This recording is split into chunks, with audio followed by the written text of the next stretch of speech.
Hi everyone, and welcome to my channel called Zuzanareacts, where I learn all about India with your help and just share what I see and think from a Slovak European point of view. And I'm so excited to do today's video because it's on geography of India and it's just so long overdue. I've tried to shoot it like 3 times and it always has been an issue. However, the man speaks so fast that even if I watch it 10 times, I don't think I'm able to absorb all the information. So, with that being said, let's explore geography of India and teach me a bit more together. And let's kick this video off. It's time to learn geography now! Hey everybody, I'm your host Barbie. This place doesn't even need much of an introduction. Everybody has heard of India. It's big, it's loud, it's colorful, and most importantly, it has a plethora of confusing territorial anomalies that I just can't wait to cover. Here we go. There's an old saying, India is a place where everyone is in a hurry, but no one is ever on time. Interesting. I would love to know what that means for you. Please let me know. Thank you. First of all, India is located in South Asia, right on the Indian and Arabian Seas and the Bay of Bengal, bordered by 6 other countries, so close to 7, but that land bridge between Sri Lanka got wiped away like 600 years ago by a cyclone. India is divided into 29 states and 7 union territories, with the capital New Delhi, which acts as its own administrative unit, located in the capital territory. Keep in mind, New Delhi is actually just the name of one of the districts in the capital territory, made up of 11. The largest city, however, is actually Mumbai, with New Delhi, Bangalore, or Bengaluru, and Hyderabad following after. However, the 4 busiest airports are Delhi, India. Okay, why is there Bangalore and Bangalore? What's the difference? Indira Gandhi International, Mumbai's Chhatrapati Shivaji International, Bengaluru's Kempe Gowda International, and Chennai International in the south.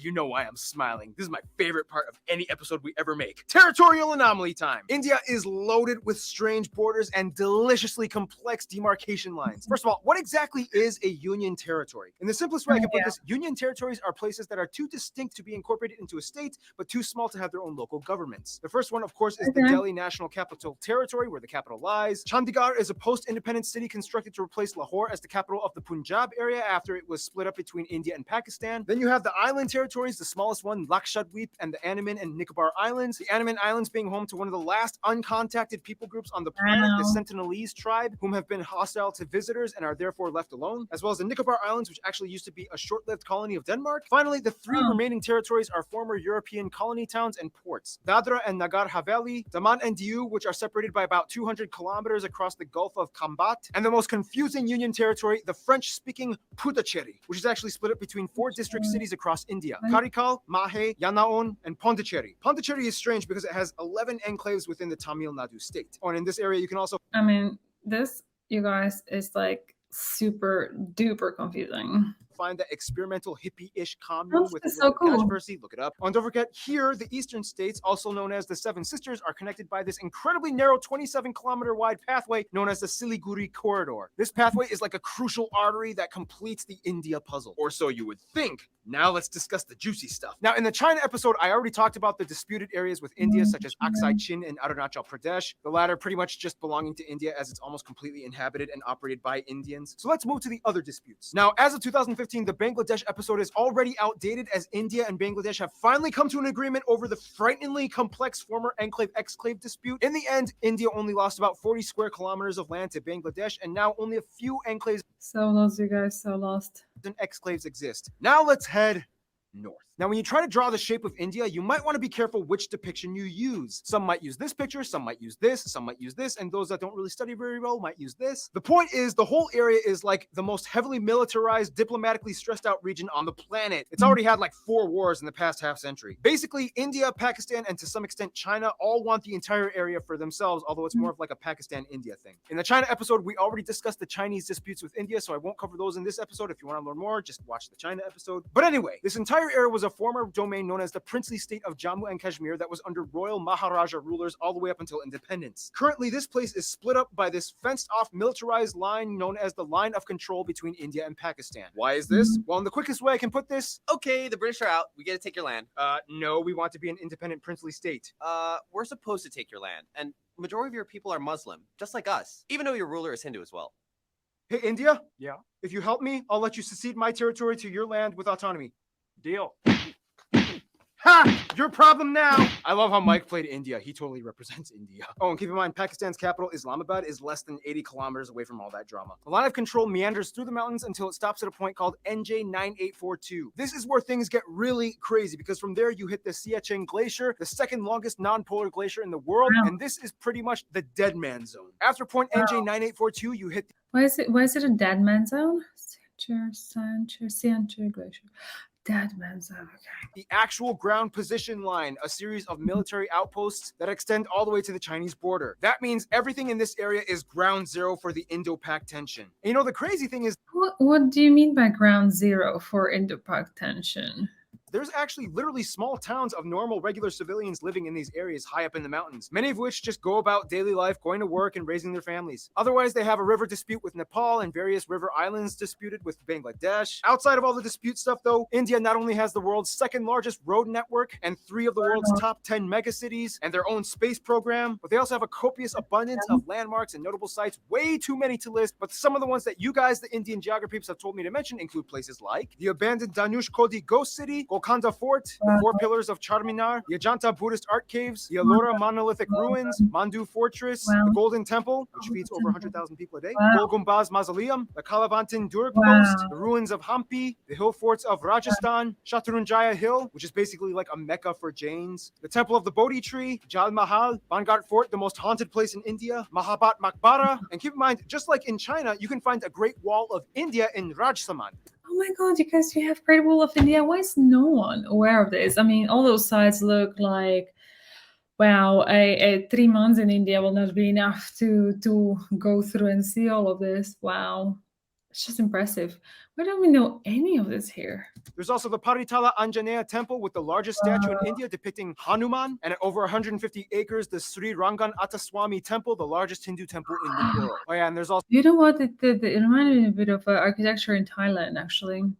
Taj Mahal, of course. so that building with the stuff and the thing, whatever. Anyway, we could go on for centuries talking about India's rich constructed domicile, but what it lies on top of is even more fascinating. Now, don't make this mistake. I'm going to India. All I need are my sandals and sunscreen. Well, this is what perhaps most people really think, that it's really hot in India. Oh, crap. Now, as the 7th largest country in land area, India has a wide range of landscapes, climates, and elevations that all contrast from one corner to the other. First of all, let's talk about the north. India sits on the Indian tectonic plate that essentially smashed into the Eurasian plate, which in return created the largest mountain range in the world, the Himalayas. The force is so strong that it's estimated that the Himalayas grow about 2.4 inches or 6.1 centimeters every year. There's also where you can find Kanchenjunga, the tallest mountain in India, or the 3rd in the world, right on the border of Nepal. Keep your eye on these mountains. These are pretty much the source of most of India's major rivers that give life to the whole country. That's why India takes these mountains so seriously. You can also find the largest natural lake, Wular, up in the Jammu Kashmir area. Below the Himalayas, you reach the North Indian River Plain, sometimes referred to as the Indus Ganga. This is the most fertile part of India where the most important rivers like the Ganges and its tributaries flow. Heading a little south, you reach the Satpura and Vindhya ranges that pretty much divide North India from South India. On each side, you get the West and East Ghat Mountains, which in return creates this massive triangle thing called the Deccan Plateau. This place is moderately forested, especially in the east, in the Chotra Nagpur Plateau, where you get a section of the swampy Sundarbans that they share with Bangladesh. Check out the Bangladesh episode. Head a little west and you get the dry Thar Desert along the border with Pakistan, as well as the Rann of Kutch, known as the Salt Desert. And finally, the only active volcanic area would be the Andaman and Nicobar Islands, with Barren Island having actual conical eruptions and Bharatan having tame mud volcanoes. Now here's the thing, although India has a relatively high population density, they do relatively well with maintaining their ecological footing. In fact, Okay, let's just stop here. Wow, I mean, it's just way too much information. Like, way too much information. Wow, it's I'm lost for words, to be honest. It's huge, it's massive. Even if we are, let's say, taught some geography, I don't think obviously to the detail. I don't know how geography started in India, but for example, in Slovakia, I remember when I was at high school, we had to do like blind maps. So you would get a blanket map of Slovakia and you have to draw rivers, mountain regions, and all that kind of stuff. I wonder if you guys do something like that, but not really on a global scale. It was just blind maps for Slovakia. But man, I wouldn't want to do a blind map for India. if I was an Indian. In fact, in 2016, they beat a world record by planting, disputably, 50 million trees in one day. They've also agreed to reforest about 12% of the country by 2030. The most heavily forested area being the 7 sister states in East India. Now, one of the factors that contributes to this would be the fact that India has the lowest meat consumption in the world, with the highest population percentage of vegetarians at around 40%, most of whom are lacto-vegetarians that consume milk products. By the way, in India, when buying groceries, this label means vegetarian and this one means not vegetarian. Nonetheless, the remainder of the population does typically eat some kind of animal protein, mostly in the forms of seafood or chicken, but almost never beef or pork unless if you are part of the Muslim or Christian minorities scattered throughout the West and East areas. Now, let's talk about the role of cattle, shall we? India has more cattle and livestock than anywhere else in the world at around 330 million. And it's interesting because since they have prevalent Hindu traditions, the killing of cows is illegal in many of the states except for a few, and each state has varying degrees of punishment for committing intentional cow slaughter. So I hope maybe he will explain, but you can also explain, please, in the comments below. Like, I never understood the why the cow is sacred. Yeah, I think anyone here would struggle with that. Word intentional. Cows accidentally get hit by cars all the time. Once a cow is too old to produce milk, it typically is released into the open to die naturally in the wild, ideally. Nonetheless, male... Another stupid question. Why are cows just roaming around in the middle of the roads? Is it really normal, or is it just one of them misconceptions about India? Please do let me know.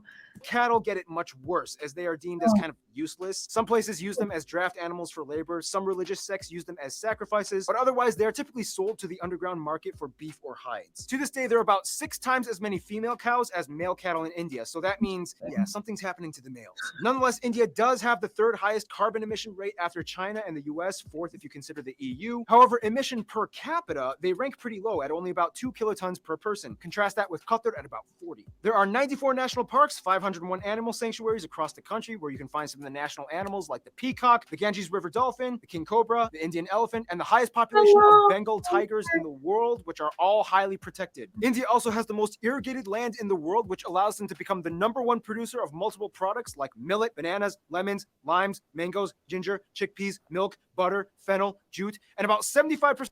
Wow, I mean, I'll stop here. Wow, I didn't know that you would be the #1 producer of bananas. So for me, banana equals Africa. Interesting. So much to learn. Please don't judge. Some of the world's spices alone come from India. Speaking of which, food! Typically, you can find the staples roti, chapati, and naan in the north, idli and dosa in the south, and everybody eats rice. The more commonly commercialized Indian foods that we in the West grew up knowing, like samosas, tikka masala, tandooris, and my favorite Indian dish, palak paneer, these usually come from the northern regions of India. Seriously, India, you took spinach and made it fat. I love you guys. Otherwise, the West is mostly known for their chutneys and pickled foods, as well as beef, since there's a high number of Muslims and Christians. The South uses a lot more coconut and has some of the best curries like poriyals, sambras, rasams, and tutus. And the East is known for having the best desserts like peda, mishti doi, rasgulla, or shondesh. Speaking of which, India is so diverse and complex that sometimes even Indian people need translators when going to different states. It's about to get 10 times more. So I know that many of you guys have asked me about Indian food, so I'll just share. Okay, I'm not a fan of curry, and I've tried Indian food in the UK when I lived there. I think that they have a really good restaurants. I just prefer different kinds, I'm afraid. I haven't tried much, but what I've tried, I wasn't the biggest fan of, to be honest. But I know that your food is very diverse, and this comes from the fact that Slovak food is very plain. It's very simple, very plain. There's no spices, and when you get something that's just super spicy or super flavored, it perhaps doesn't do your stomach right. I think that it maybe is also just what you're used to. So for me, it's not something particularly I would be super keen on. But I think that I've heard so many Slovak people say that they actually love Indian food. So just take me as an exception. Confusing in about 3, 2, 1. Shashi Tharoor once said, "In India, we celebrate the commonality of major differences. We are a land of belonging rather than blood." First of all, India has a population of about 1.3 billion people and is the second most populous country in the world after China, with about 18% of the world's population. About 7 Okay, so a lot has changed because this video is 5 years old. Okay, we know it's already way more than that. 72% of the country is Indo-Aryan and a quarter are Dravidian, and the majority of the remainder are Mongoloid, Asian, and other people groups. They also use the Indian rupee as their currency. They use the type C, D, and M plug outlets, and they drive on the left side of the road. By the way, technically it's illegal for these banknotes to leave the country, but you guys have Oh. sent me a lot of them for fan mail for Fan Friday videos, so I don't want to go to jail again. Now, Wow, why is it illegal to have rupees outside of a country? Please do let me know. keep in mind, those statistics that I just mentioned are incredibly generalized. Of the Indo-Aryan and Dravidian communities, there are about 2,000 different ethno-linguistic people groups Wow. in India, with about 645 district indigenous Wow. tribes, 52 major ones. So obviously we can't cover them all, but what we do know is that the north is very different from the south. For one, the north I mean, this blows my mind. I know that you guys have already told me about the diversity. I just never really thought about India this way. Well, because we don't like we just care about like what's happening here. I think it's true. Like it's fair to say. But wow, I think the other day I saw a video of a guy in the short on YouTube talking about like, you know, when you think of India, you think of India. Like you think of just like one. You don't think of many different, you know, like states within the states or union or territories or what have you. So it's just so shocking because you think it's yeah, you think about it, it's just one. Like you would think about Slovakia, just one nation, right? Like Austria, one nation. That's kind of how we would think about India as like one nation. It's not like we don't, because when you think about the US, you think about many different states. Or when you think about the European Union, you think about many different states. But when you think about India, I don't think there are many different states. I hope this makes sense, but it's shocking. It's a lot to absorb. North mostly speaks in languages that are all related to the Indo-Aryan branch, with languages like Hindi, Bengali, Punjabi, and Gujarati, whereas the South speaks a completely unintelligible Dravidian branch with languages like Tamil, Telugu, Malayalam, and Kannada. See, interesting. Like I've known these languages. I used to work in a localization where we were translating videos of commercials, and we were sending them across the world. And I've done localization into Tamil, Telugu, Kannada. Yeah, I'm aware. Canada.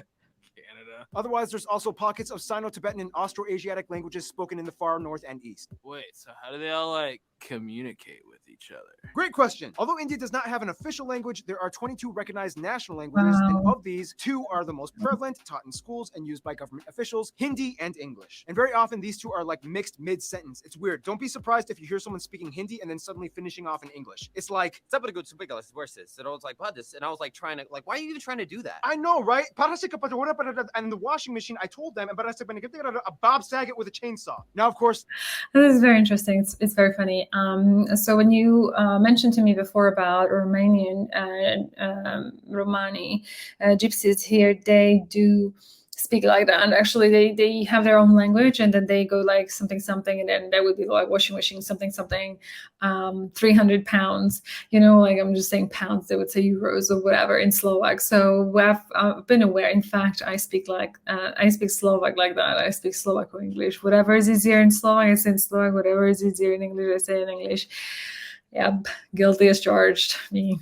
let's discuss the one thing that goes hand in hand with India: Hinduism. About 80% of India claims to be Hindu, or at least part of the Hindu practicing community. Now, we don't have time to explain everything about the tenets and multi-layered philosophies and practices of Hinduism. If you want to know, just talk to a Hindu person. But basically, one thing you do need to know is that Hindu-driven ideologies pretty much dominate most of life in India, everything from family to business. You will see colorful, mesmerizing shrines, temples, statues, and rituals being performed everywhere, even in public. On the Bharat Mata, the mother of India, statues are everywhere. She's like the symbol of India. The largest Hindu pilgrimage, the Kumbh Mela, happens every 3 years, rotating between 4 cities, in which the adherents bathe in the Ganges River and enjoy a massive festival with tens of millions of people. Like, seriously, you can practically see it happening from space. Now, a controversial topic in relation to Hinduism would be the caste system, which is basically a belief that people are born into a socioeconomic life that they are destined to serve into. Today, however, the system is more fluid and loose from what it used to be from a long time ago, and thanks to economic reforms, anybody with enough drive can kind of move up the social ladder regardless of birth. Nonetheless, India is home to every major religion in the world, even a few Jews, including the B'nai Menashe, an indigenous Zionist group that claimed to be one of the lost tribes of Israel. In fact, Judaism and Christianity actually had a head start in India way before it even kicked off in Europe. As tradition holds, Cochin or Malabar Jews migrated around 1000 BC to trade during the times of King Solomon, and in 53 AD, Thomas, the apostle of Jesus, arrived in what is now the state of Kerala to establish the first church in India. Today, most Christians are found in the southwest and far east Seven Sisters regions. India also holds the highest population of Sikhs, Jains, and Zoroastrians,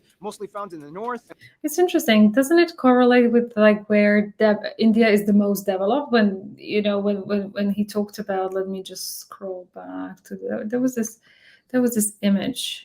Today, most Yeah, and this one, isn't it like I hear that the south is more developed than the north. Please correct me if I'm wrong. I'll just gather that from what you guys have been telling me, and that is also in relationship perhaps with. And you said also the Christian population is, based on what I'm seeing, but mainly around the south of India. So that's an interesting observation, don't you think? Or I'm completely wrong. Let me know. Christians are found in the southwest and far east Seven Sisters regions. India also holds the highest population of Sikhs, Jains, and Zoroastrians, mostly found in the north, and the second largest Muslim population in the world after Indonesia. Most Muslims are populated around the northwest areas by Pakistan or in the east by Bangladesh. Oh, and don't forget the Buddhists. In fact, Buddhism actually started in India. Today, the Dalai Lama even takes refuge in Tezpur in the state of Assam. Oh, that was a lot of information. Okay, so by now you can probably...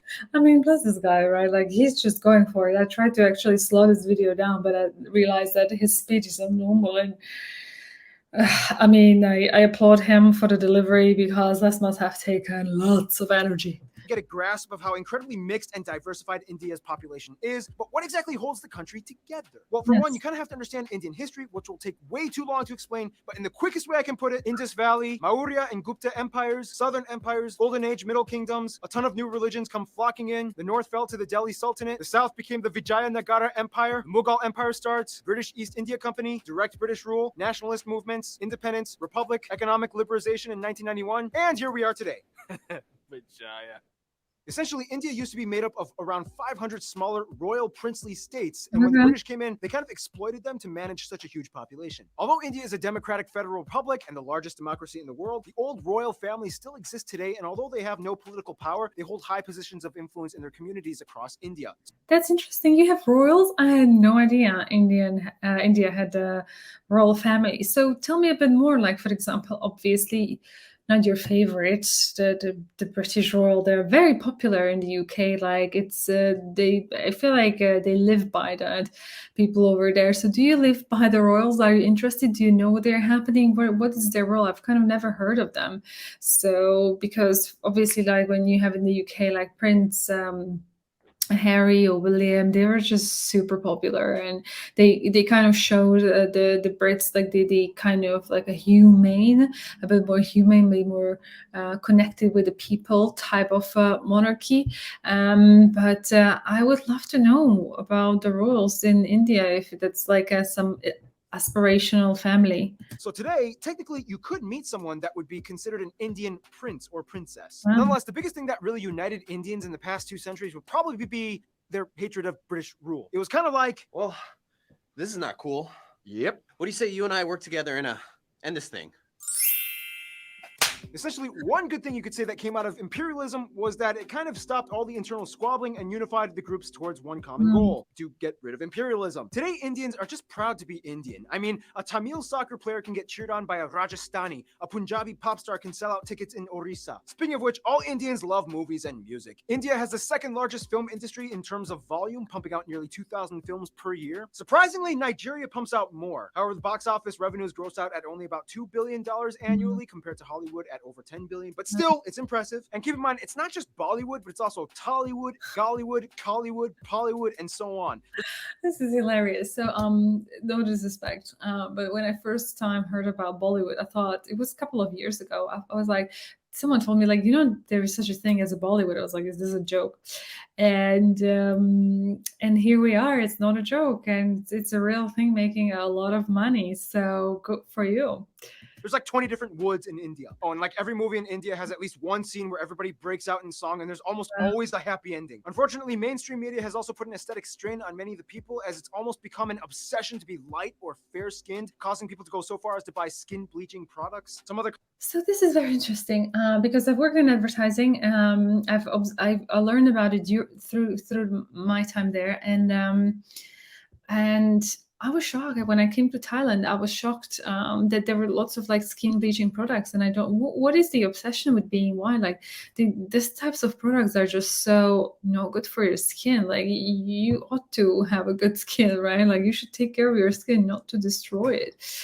Not too sure. I was just baffled by that phenomena, really. controversies include things like illiteracy being an issue in many parts of the country, especially in the rural areas. But I mean, come on, when your country has literally hundreds of different writing systems, go figure. I mean, give them a break. Also, many of you guys, the Indian geography peeps, have asked me to bring awareness to the fact that India does unfortunately have some of the highest rates of human trafficking and child slavery. The government is trying to crack down and culture is slowly being reformed, but for now, it's a sad reality that still does exist. Hey, here at GN, we talk about the good and the bad. I'm just saying. Otherwise, sports do definitely tie everyone together as well, especially cricket, the national sport. Even though they also used to do really well in field hockey, India also has a lot of their own indigenous sports like Dopkel in Assam, bull racing in Kerala, Insuknar, rod pushing in Mizoram, and Malakamba, the strange pole yoga gymnastics thing in the south. Otherwise, some notable people from India or of Indian descent might include people like Siddhartha Gautama or the Buddha, Mahavir, Ashoka the Great, Prithviraj Chauhan, Aurangzeb, Shivaji of the Maratha Empire, Mohandas or Mahatma Gandhi, Indira Gandhi, Subhash Chandra Bose, Jawaharlal Nehru, Rabindranath Tagore, C.V. Raman, Satyendra Nath Bose, Bhagat Singh, Dr. APJ Abdul Kalam, Shah Rukh Khan, Amitabh Bachchan, Amir Khan, Salman Khan, Priyana Chopra, Ben Kingsley, Sundar Pichai, Satya Narayana Nadella, A.R. Rahman, Sachin Tendulkar, and Mahendra Singh Dhoni. There's also literally Wow, I mean, obviously, I know some. It's interesting, but Priyanka Chopra has been. Why didn't he mention Deepak Chopra? Priyanka, by the way, do you rate Priyanka? I'm just curious. Wow, I mean, and it's just the names are complicated. So for me, even I'd have to watch this like 10, 50 times for me to even remember. Millions of other famous people I missed out on. If you want to mention them, please, there's a comment section below. Use it. In the meantime, we got to finish this info marathon, shall we? Now, no surprise, India is huge and therefore has a huge international outreach when it comes to diplomacy to almost everyone except their immediate neighbors. First of all, countries with large population. So I learned from you guys.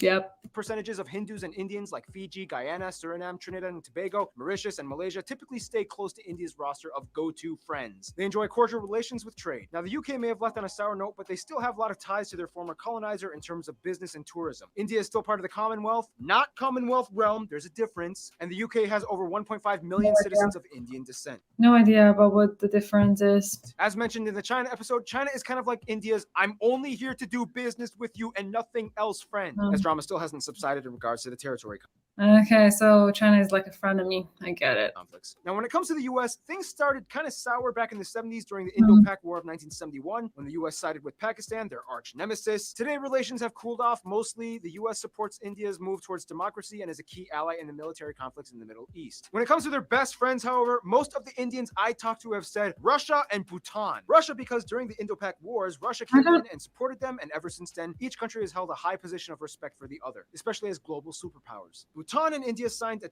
Bhutan, I have no idea what this country is. Never heard of it. It's first time. Don't judge me. treaty of friendship almost immediately after independence. The two countries have shared interests and a currency pegged system as well. Bhutan even supported the annexation of their cousins in the Sikkim state into India, as it gave a nice buffer of land from China's stake to their claim. In conclusion, you will not find anywhere else on Earth like India. Thousands and millions of people inhabiting a colorful, majestic, green, slightly gritty at times slab of Earth, blessed and cursed in so many ways, yet wonderfully harmonized, mostly in a unity unlike anywhere else. In the end, that's India.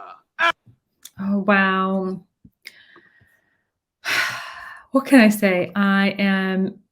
It's called information overload when you're just like your mind is like about to explode. It's way too much. I definitely obviously remember studying about India, but I don't really remember. And maybe it's just me, and they're clearly smarter people like me in Slovakia. But just is fascinating. I don't believe like even if we learn something, it's into that detail, and because India is like the other part of the world, if you like. I don't think that there is a, like, and in a way, I guess fair enough, right? Like you just are interested in what immediately impacts you, and there is obviously so much to learn and know about the surrounding countries that you're surrounded with. So unless you have a particular interest, you wouldn't be perhaps aware of that, and you would maybe be aware of the caste system, the cows, the stereotypes, but you just, yeah, you would not know, you wouldn't even know really what Hinduism is and what it's about. So fascinating episode. I really enjoyed it in my mind.